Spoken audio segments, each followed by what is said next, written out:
A substantial increase in prices and lower costs of production are providing a more profitable and stable environment for catfish farmers.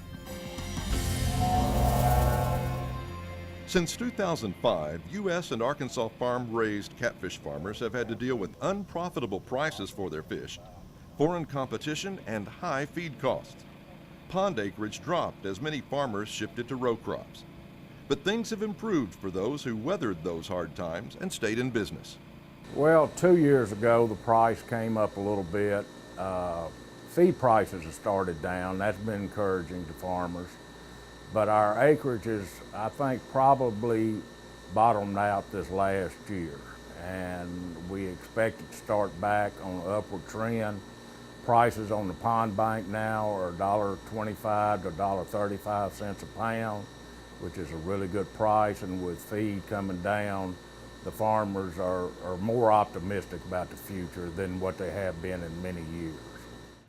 At one time, Arkansas ranked second in the nation in catfish farming, though pond acres have dropped from a high of 40,000 10 years ago to less than 6,000 this year. McNulty believes some farmers may increase their acreage if conditions remain favorable. I think about 50% of the acreage we lost are still in ponds. They knocked the levees down a little bit, but they just farmed inside the ponds. That acreage can go back in rather quickly. I think the number of farmers will stay pretty level. I think the acreage will increase. It'll be farmers that are in it, just increasing their acreage a little bit.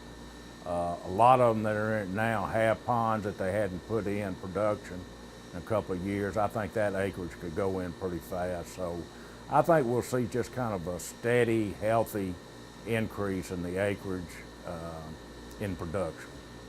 Catfish farming has been a major segment of the aquaculture industry in Arkansas, Alabama, and Mississippi, and farm-raised catfish is popular with consumers across the South.